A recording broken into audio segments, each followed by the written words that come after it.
एक हरे भरे वन में नदी किनारे हाथियों का एक समूह रहता था, जिसका मुखिया चतुर्दंत नामक हाथी था। वर्षों से वह समूह उस वन में सुखमय जीवन व्यतीत कर रहा था, किंतु एक समय वन अकाल की चपेट में आ गया। नदी का जल सूख गया, वन की हरियाली चली गई और हाथी भूख प्यास से मरने लगे। इस विपत्ति से निकलने की प्रार्थना लिए सभी हाथी अपने मुखिया चतुर्दंत के पास गए और बोले, गजराज, इस अकाल की स्थिति में यदि हम और अधिक इस वन में रहे तो काल का ग्रास बन जाएंगे। यहाँ भूखे प्यासे रहना दुष्कर है। कृपा कर किसी अन्य स्थान की खोज करें जहाँ जल स्रोत और हरियाली हो। चतुर्दंत विचार मग्न हो गया।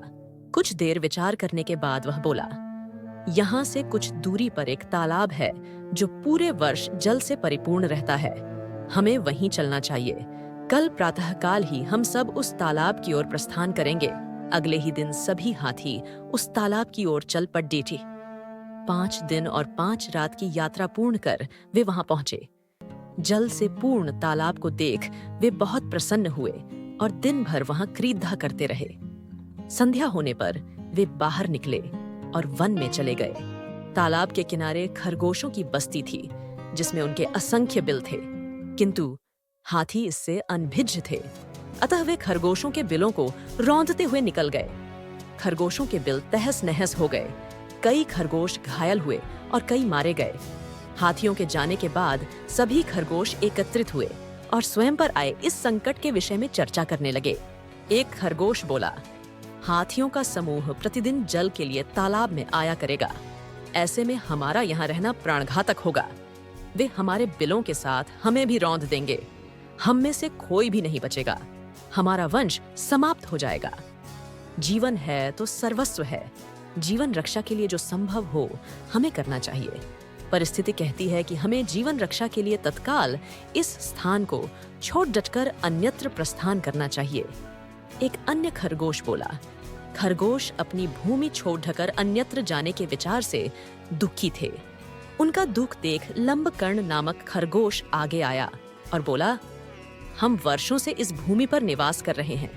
हम अपनी भूमि क्यों छोड़ दे? इस भूमि पर हमारा अधिकार है। हमें हाथियों से बात कर उन्हें यहाँ आने से रोकना चाहिए। किंतु उनसे कौन बात करेगा? कौन उन्हें समझाएगा? सभी खरगोशों ने एक स्वर में पूछा। मैं उनसे बात करूंगा और यहाँ आने से मना करूंगा। लंबकर्ण बोला, किंतु क्या वे तुम्हारी बात मानेंगे? अवश्य मानेंगे। मेरे पास एक युक्ति है। मैं उनसे कहूंगा कि यह तालाब चंद्रमा में बैठे खरगोश का है और उसने आप लोगों का यहाँ आने से मना किया है। संभवतः वे मेरी बात मान जाए। लंबकर्ण बोला। अगले दिन लंबकर्ण हाथियों के मुखिया से मिलने तालाब के मार्ग में स्थित एक ऊंचे टीले पर बैठ गया। जब हाथियों का समूह वहां से गुजरा तो वह हाथियों के मुखिया चतुर्दंत से बोला, गजराज, क्या आपको झात नहीं? यह तालाब छांद में रहने वाले खरगोश का है। आपको बिना उसकी अनुमति के इस तालाब के जल का उपयोग नहीं करना चाहिए। चतुर्दंत ने पूछा, तुम कौन हो? मैं चांद में रहने वाले खरगोश का संदेश वाहक हूँ। उसने मुझे अपने संदेश के साथ आपसे मिलने भेजा है। लंबकर्ण बोला, संदेश क्या वह है? चतुर्दंत ने फिर से पूछा। संदेश है कि इस पवित्र तालाब में चंद्रदेव का वास है, इसलिए तुम लोग इसके जल का उपयोग नहीं कर सकते। मैं कैसे मान लूं कि यह तालाब चंद्रदेव का है? जब तुम मुझे तालाब में चंद्रदेव के दर्शन कराओगे, तभी मैं यह बात मानूंगा और अपने दल को यहाँ आने से रोकूंगा। चलो मेरे साथ और स्वयं देख लो। कहकर लंबकर्ण चतुर्दंत को तालाब के किनारे ले गया। उस समय तालाब में चांद की छाया पड्डी डीएच रही थी। लंबकर्ण चतुर्दंत को वह छाया दिखाते हुए बोला, गजराज, देखो तालाब में चांद का वास है। अब तो मेरी बात मान लो।